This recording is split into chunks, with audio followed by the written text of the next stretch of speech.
Welcome to Mexico. I'm John Chatterton. And this is the entrance to a cenote. Now, cenote is a water-filled cave. Here in the Yucatan Peninsula, there's hundreds, maybe even thousands of them. Nobody knows for sure. But we've heard about a cenote on the island of Cozumel that's special. In it are artifacts from Mayan civilization. But they're not right by the entrance to the cenote. They're more than a mile back into the underwater cave systems. So how did they get there? Well, I'm not a cave diver. If I'm going to investigate this mystery, I'm going to have to use special training, and I'm going to have to use special equipment. Now, if I've got to go through all this to get to the site of these relics, then how did the ancient Mayans leave evidence of their civilization more than 1 mile back into an underwater cave system? The cave system of Cueva Quebrada extends for miles under the island of Cozumel, just off the east coast of the Yucatan Peninsula. For years, Cozumel has been a mecca for sport divers who flock here to visit one of the largest coral reefs on the planet. What's less well known is that there is a maze of underwater caves that snakes through the rock under the island. Because of the danger, only a handful of highly trained experts have ever been inside. Jeff Bozanic is a cave explorer who has spent over 20 years mapping the cave systems that lay beneath Cozumel. I've been diving in Cueva Quebrada since 1984. With a small team of about a dozen people, we have spent about 1,000 man dives into this cave system. We've explored almost 6 miles in Cueva Quebrada. We've had the challenge and the work and the ecstasy of exploring new cave passages that nobody's ever seen before. 6 miles of dark and twisting cave passages is a lot for a novice cave diver. If I'm going to help Jeff unravel this mystery, I need to find out about previously explored sites in the Cueva Quebrada system. In the early 1980s, Jeff and his partner, Steve Omerod, explored a site called The Well. We had been doing exploration work in this portion of the cave, and I started looking around and noticed that some of the rocks appeared to be more rounded than one would normally expect in this type of a cave. And so when I actually turned things over, this is what we found.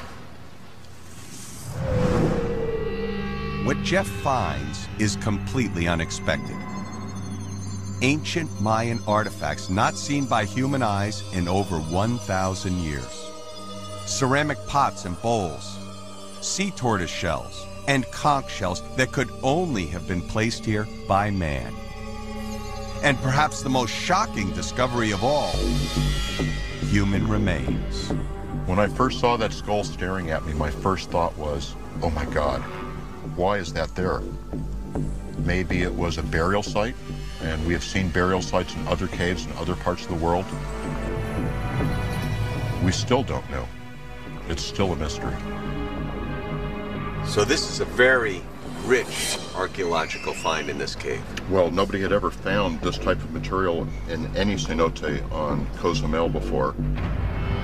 In the 1990s, Jeff and Steve explore another part of the cave, a location they call the Blind Fish Site, a passage so deep in Cueva Quebrada that no one has ever been back to fully explore it. That is where we want to go, to investigate the mystery that they uncovered. We found another site with a significant amount of archaeological remains of artifacts of all different types, way back in the cave system. We're talking almost a mile from the ocean entrance. And the thing about this site is we don't know how they got there. There's no surface opening there. You, experienced cave explorers, are barely able to carry enough equipment to get that far back in the system. There's no way that ancient Mayans could have swum this stuff back from the way that you guys are going it. There's absolutely no possibility whatsoever, and that's what we're here to do on this expedition, is we're going to try and determine why this is here and how it got there. Well, stuff that we've got to address here is, first of all, this is some very serious cave diving. This is almost a mile from the beach. The scuba technology, that you guys have been using to get back there, you guys are really pushing the envelope. You're really kind of at the limit. You just can't really carry much more in the way of tanks. Now, I know we've got a plan to get back in there. We're going to use some technology. And I look at these photographs. This is some payoff.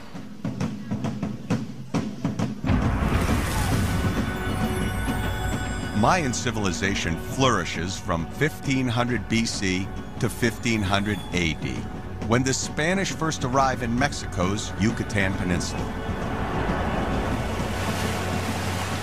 The conquistadors find a complex civilization with large and sophisticated cities that extend through present-day Honduras, El Salvador, Guatemala, Belize, and Mexico. The Maya in the area of northern Yucatan really begin to flourish after 500 AD. Well, this was a major civilization. Huge centers, cities with public buildings, developed kingship, nobility, a class structure, important sporting events, stadia that hosted these things.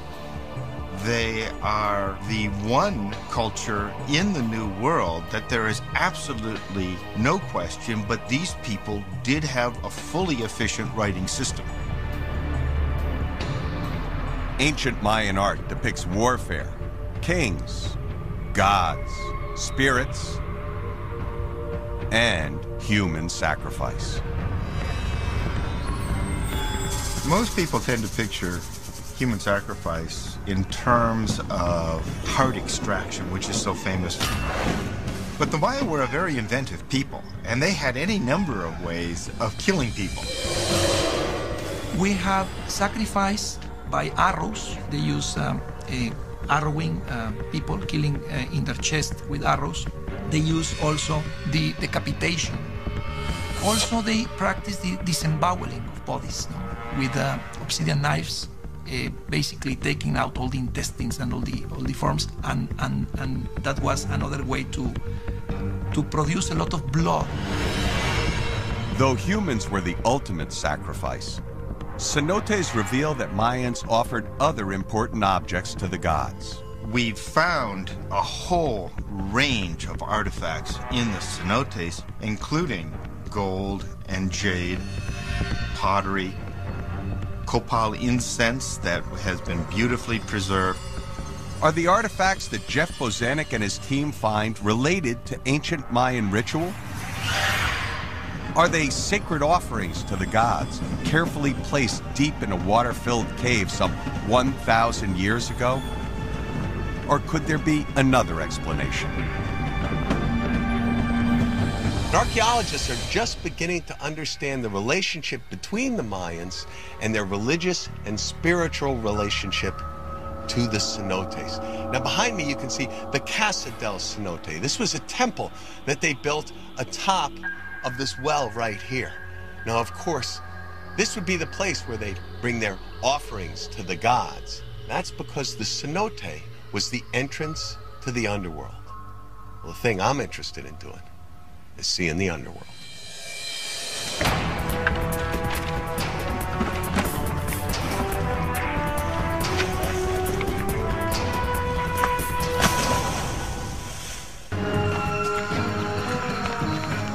We're on the Yucatan Peninsula of Mexico, preparing to dive one of the most dangerous and mysterious realms on the planet, the cenote, doorway to a water-filled underworld.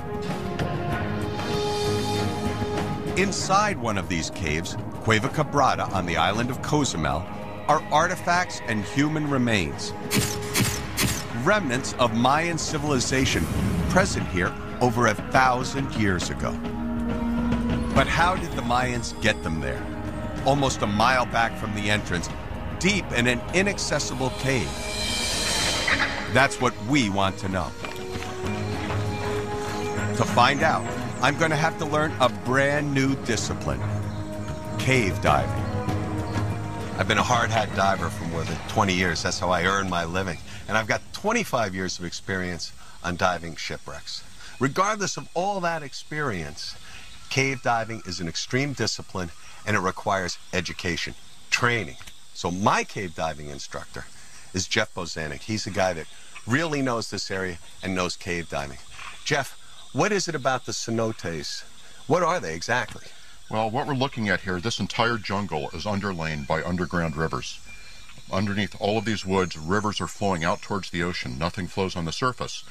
They form cave systems underground, and these cenotes, or this lake that we're looking at, is where the ceiling has collapsed into the passage underground, and that allows us to be able to swim into the cave system.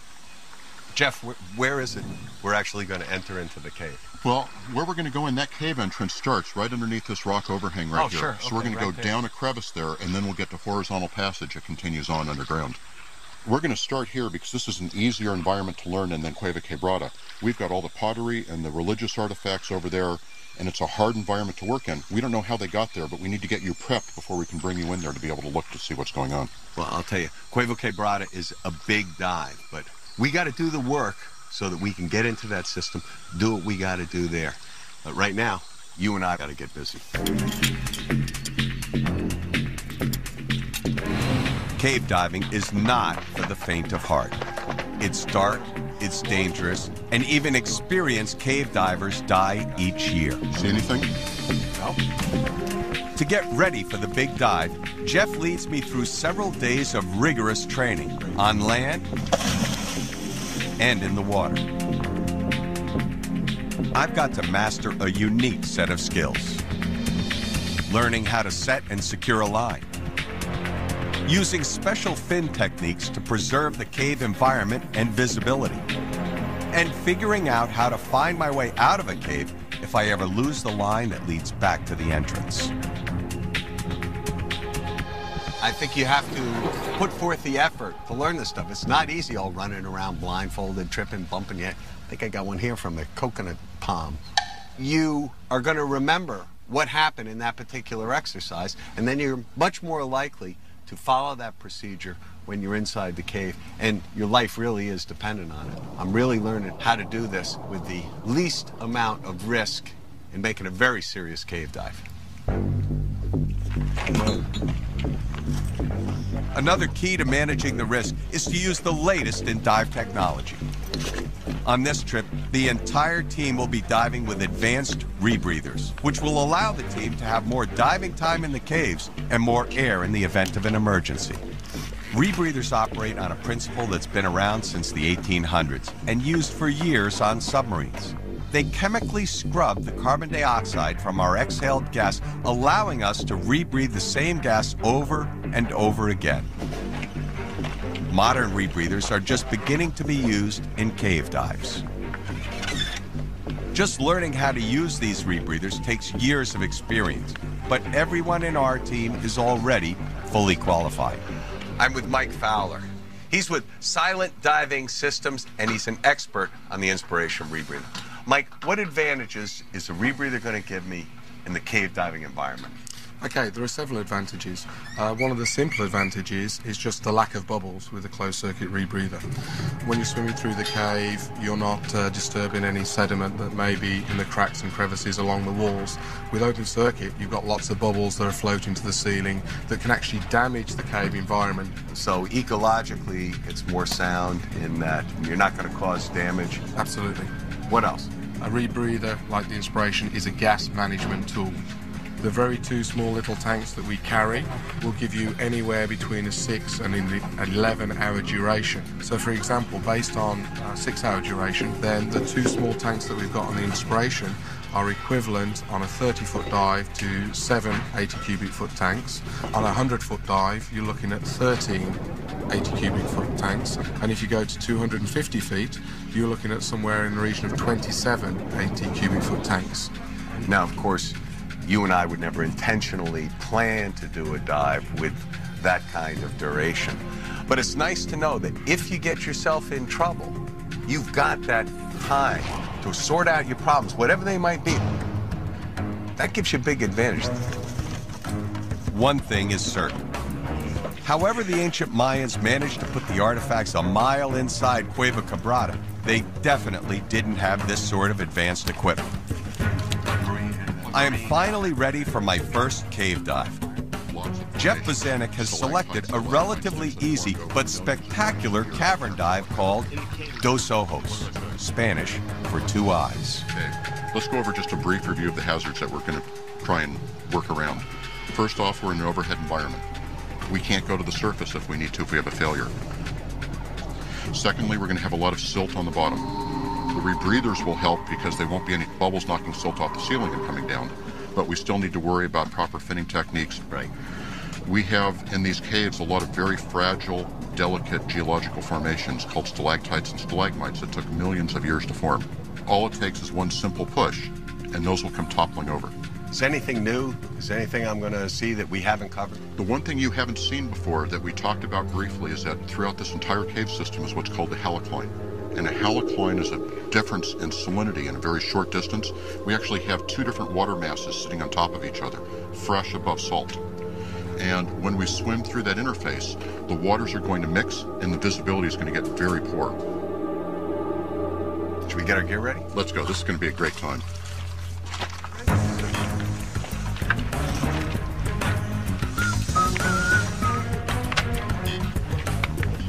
Come over and do this.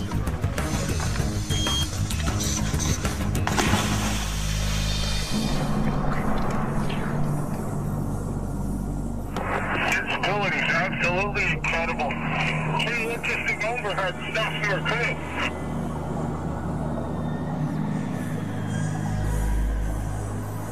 John, all of these formations formed when this was a dry cave.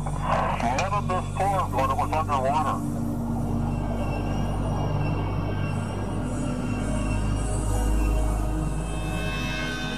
Now that I'm seeing this strange new world for the first time, I understand why the Maya think underwater caves are a spiritual place. The underwater caves were very important for the Mayas because the water inside the cave, it's like the door to the underworld, but also it was a place for life, for birth or rebirth. And there were special ceremonies and gods, deities, spirits lived there. It's a place where life started, but also where life ends.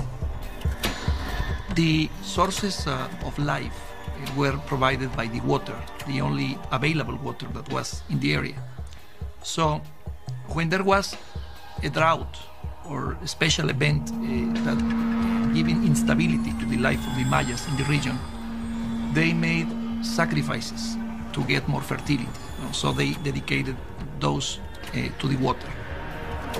Are the artifacts at Cueva Quebrada offerings to the underworld gods? What are we going to find when we get to the blind fish site?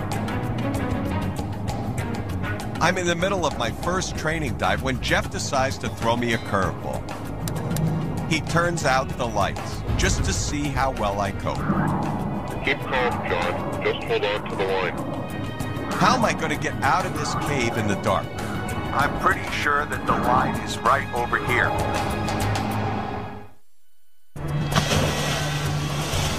Under the Mexican island of Cozumel, a river deep inside a winding cave called Cueva Quebrada, divers make an amazing discovery in 1991. Ancient Mayan artifacts and a human skull. I see light. That sure is a welcome sight, isn't it? Yeah, it looks very good.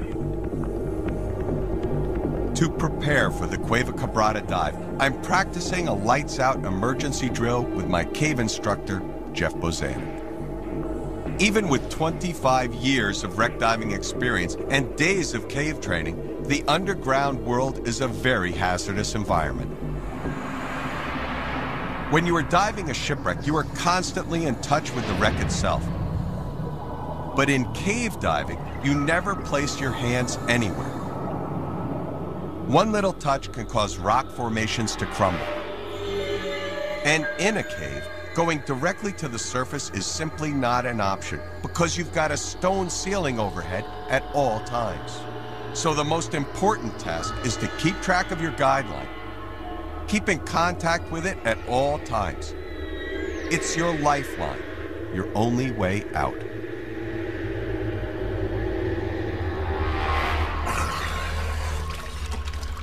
Whew. That was some dive.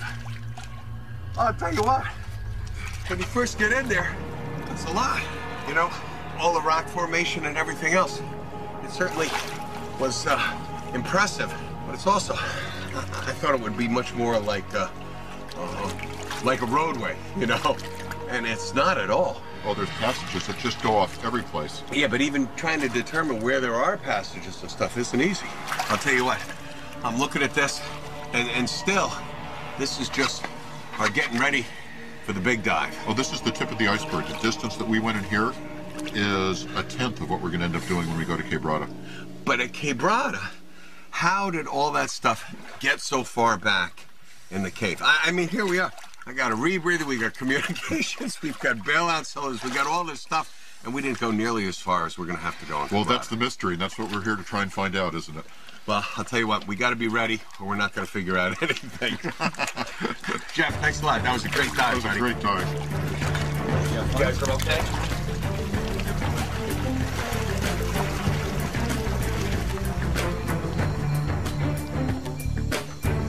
All this training so I can help solve the mystery of how and why Mayan artifacts were placed at a site called Blind Fish, deep inside the Cueva Quebrada over 1,000 years ago. I'm atop the tallest pyramid in the Yucatan, and all around here are the ruins of the ancient Mayan city of Coba. Now, 1,200 years ago, there were some 55,000 people who lived in this city. And they didn't live here in isolation.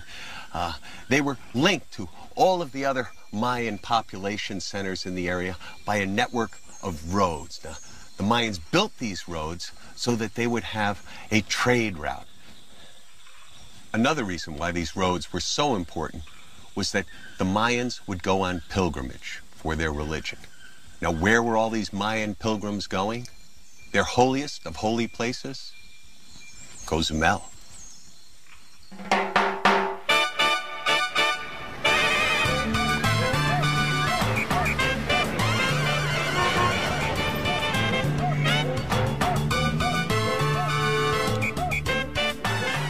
The Cueva Quebrada at Cozumel would have been particularly sacred because the entire island was sacred. The visitation was on such a scale that special roads were created across the Yucatan Peninsula that would end up on the coast just off the island. Cozumel was a very special site. It was a pilgrimage site. People were coming from far away, from the Gulf of Mexico all the way, or from Honduras, to see the Ixchel goddess. Ixchel is the moon goddess, a weather goddess, the goddess of fertility and childbirth and medicine. She is believed to live in water-filled caves on Cozumel, and it is here that Mayans place their offerings to her. We know that the moon goddess was particularly the goddess that one prayed to for children.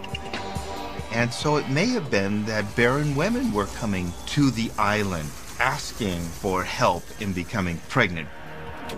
The goddess Ixchel, and is strongly linked to water because she can control the sources of water in the underground. And that's why sometimes she is linked also to forces of death. Are the artifacts at Cueva Quebrada sacrifices intended to please the goddess Ixchel? Archaeologists have given us some clues to look for once we get to the Blind Fish site. I see a couple of tip-offs that we are dealing with something related to ritual rather than simply to the retrieving of water, because there are cenotes that are used as water sources, and you will get a lot of broken pottery that were simply broken water jars. There are pots that have been found by the Mexican archaeologists that have kill holes in them, and those are holes that were deliberately knocked in the vessel by the Maya to essentially make them useless, to make them as an offering in ritual. So that's something that is, again, a dead giveaway that what we're dealing with is a ritual offering and not simply a broken water jar. To find out if the artifacts inside Cueva Quebrada are a symbolic sacrifice or just broken pottery, we have to get into the water and investigate. I'm finally ready for the big dive. Well, we're here at Cueva Quebrada, and we've done all of our homework. We've done our orientation dives. Of course, we finished all our training stuff on the mainland, and now it's time to get to work. Jeff, what's our first move? This is the map of Cueva Quebrada. This is in Champcanal Park, the island of Cozumel. We're right here. This boat basin is this cutout right here. The cave runs right underneath us. And what we need to do is to swim from here to the pottery, which is all the way back here. This is a long swim. How far? Well, it's almost a mile. When we get there, how much time does that leave us to work? We're not going to have an awful lot of time to get to be able to do much work when we get there, and that's actually one of the concerns I have. So what's our plan going to be to try and maximize that productivity? Well, actually, I have an idea that we can do this in 2 stages that may actually give us a lot of time to work in where the pottery is. Okay. We have seen some areas in here where we can get out, where there's daylight above us, but we've never gotten out because it's all jungle. Oh, so we don't know where the areas are. We don't know where the areas are. If we get something close by where we can access from the interior of the island, and get it down to a reasonable distance, we can really get some time on the site to investigate what's going on there.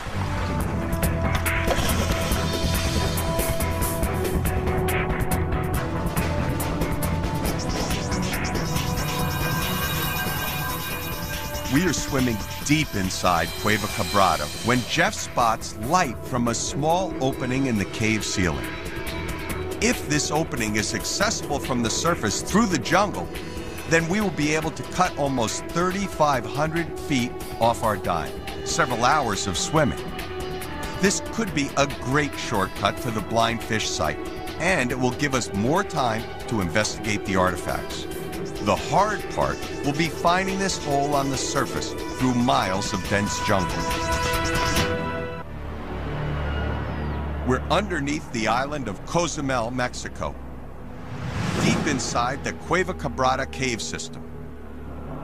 After swimming for almost 2 hours, we are still over an hour away from the blind fish site.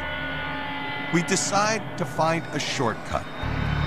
Geologist Jeff Bozanic has located a small opening in the cave ceiling.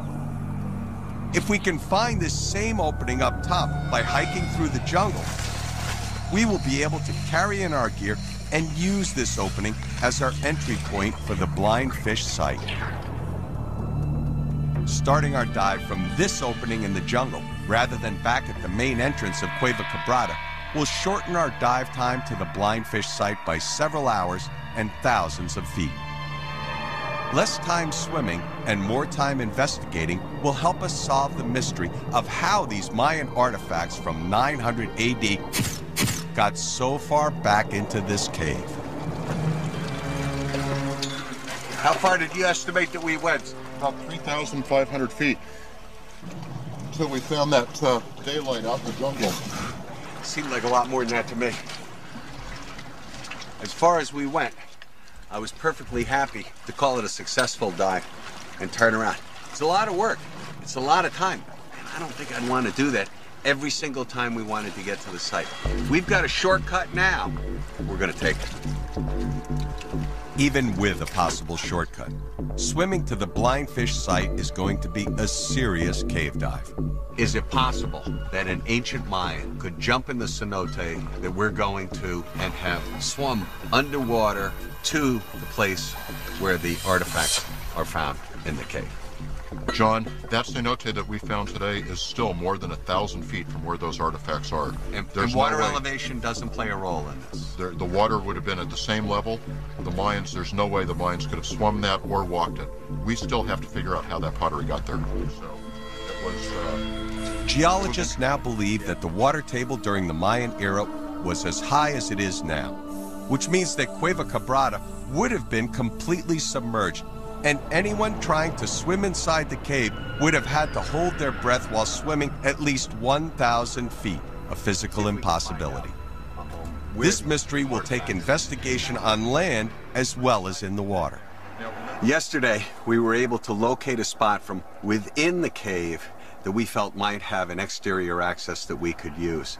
Steve went in, located that on the surface. I took some of your dimensions and compass coordinates, and we took our old map and figured out to try to find a place off the road where we could cut a trail back. We were like 10 feet away and couldn't even see the water, and finally we broke through and found the spot where the water was. And now, that puts the archaeological site that we want to look at within roughly 1,000 feet or so. So that's a very manageable distance to get us there so we can actually do an investigation on the site. So to solve this mystery, Pilar Luna is the head of underwater archaeology at Mexico's National Institute of Anthropology and History. Pilar, do you have any theories as to how these artifacts got so far back in this cave system? Well, we have to find an entrance and a connection with the surface, because it's impossible for anyone to swim that distance to deposit all that pottery. Our time on The only way that we're going to solve this mystery is to divide into two teams. Jeff Bozanek and I will dive into an opening in the jungle floor and swim to the blind fish site. The second team will be Pilar Luna and Steve Omerod, who will attempt to find the area just above the site. Now, Steve, you did a real good job with hooking us up with this cenote here. So you're going to be a topside guy for this? Sounds like we're going to grab a machete and compass and the GPS and head for the jungle. I'm so glad to be on the diving end.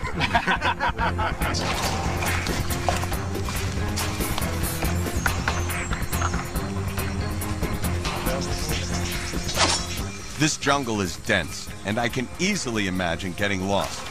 And that would not be any fun carrying this heavy dive equipment.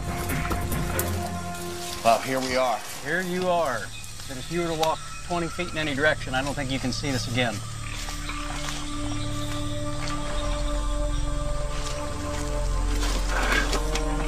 Glad you get that off my back. So, we'll get the GPS warmed up here, let it find some satellites. Everything was like... At the cenote, we synchronize our watches. The whole plan depends on precise timing. Steve and Pilar will walk to the coordinates we think match the site and listen.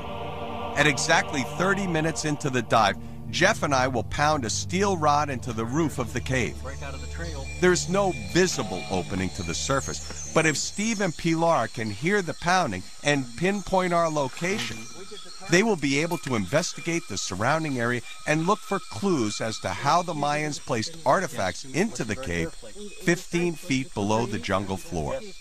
This is it. This is the big dive.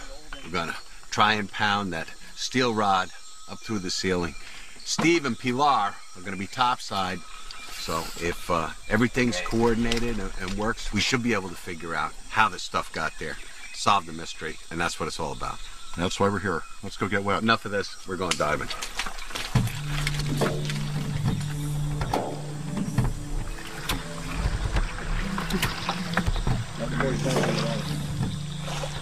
Okay. Start your watches. Okay. Just as I go underwater, 30 minutes from now, be listening. Good luck. You too. Okay. We're off.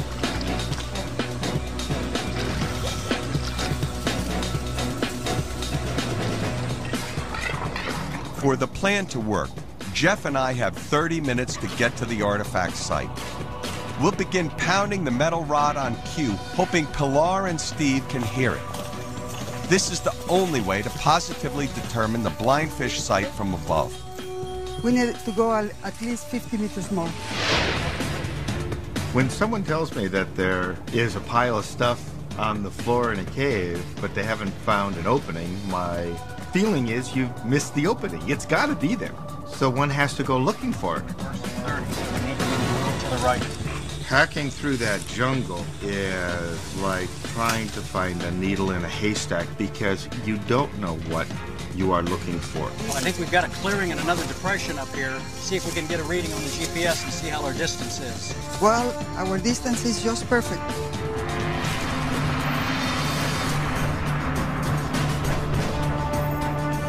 This is really something here, John. Holy cow, look at him. We are swimming to a mound full of Mayan artifacts inside a cave under the island of Cozumel, Mexico. How did they get here? After days of training and practice dives, I'm about to see the Mayan artifacts for the first time. As geologist Jeff Bozanik leads me deeper into the passage underground, fellow cave diver Steve Omerod and underwater archaeologist Pilar Luna are almost directly above us, trekking through the Mexican jungle to find the surface location above the artifacts.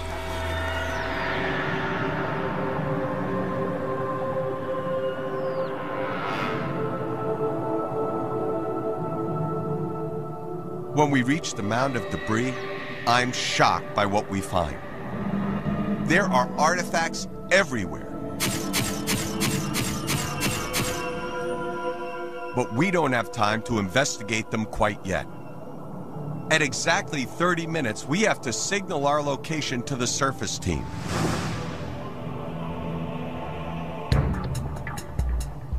To do that, Jeff pounds a steel rod into the ceiling of the cave with hopes that the sound will echo up through the rock to Steve and Pilar above.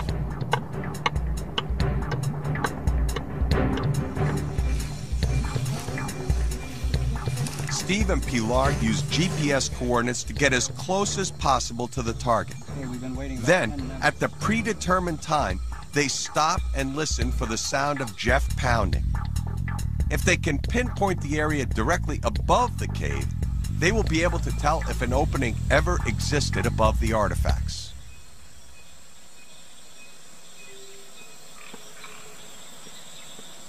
I think I hear something.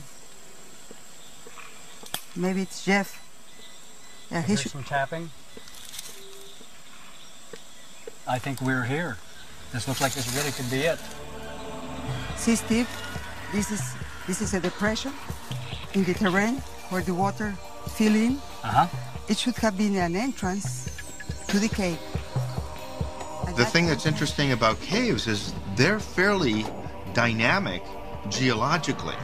And particularly in Yucatan, what can happen with these cenotes is that they will silt in because the surface is fairly flat, and water then comes pouring into these, bringing mud and silt and leaves and stuff, and the opening could be very easily sealed up.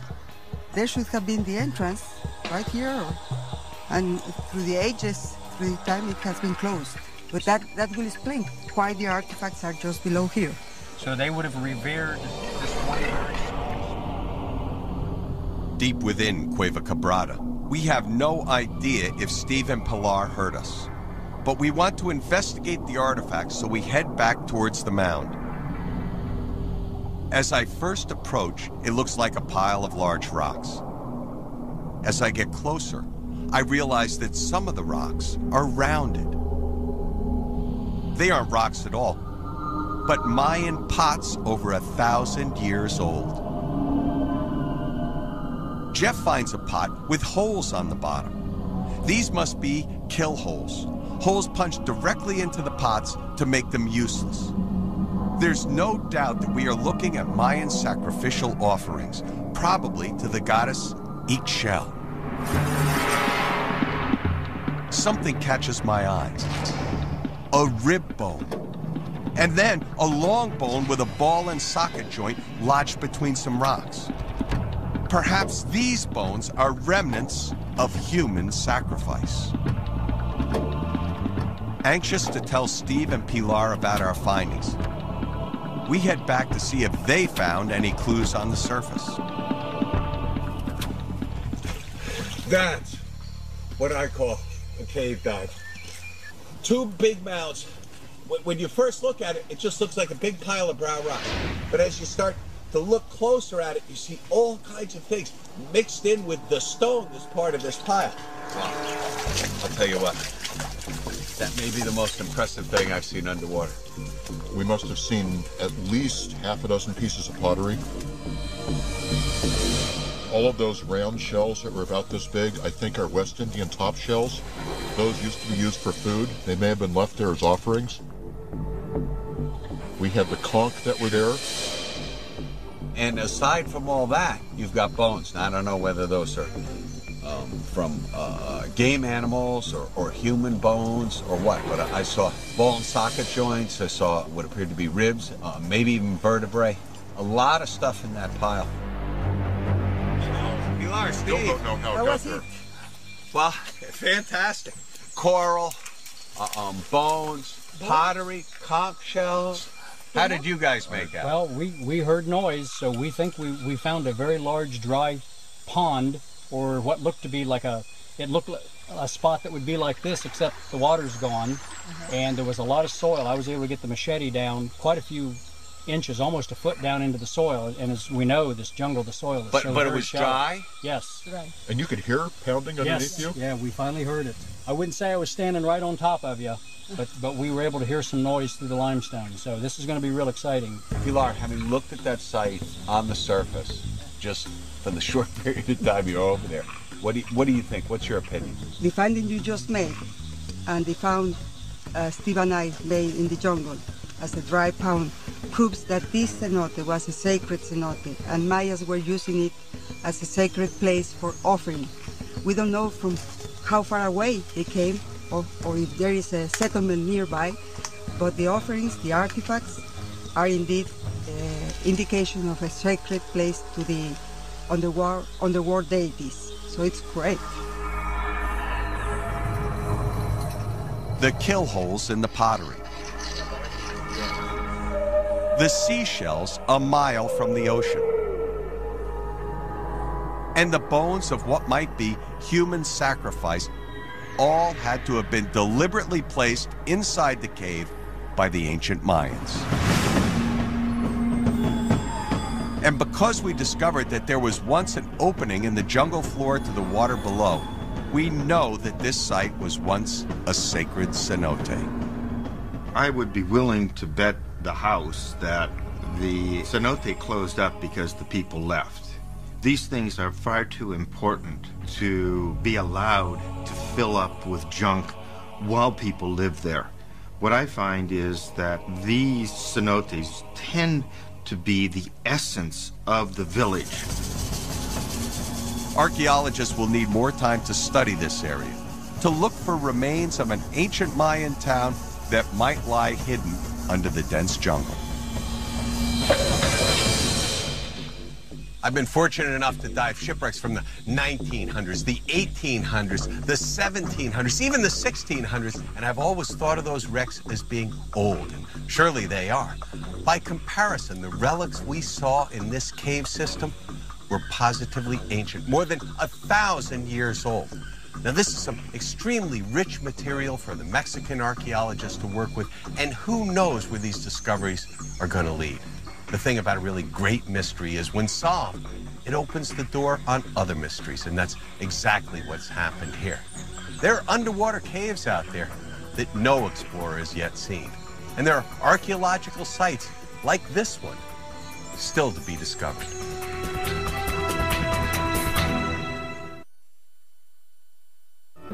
"700 years ago, Timbuktu was once a thriving metropolis on the edge of this massive desert.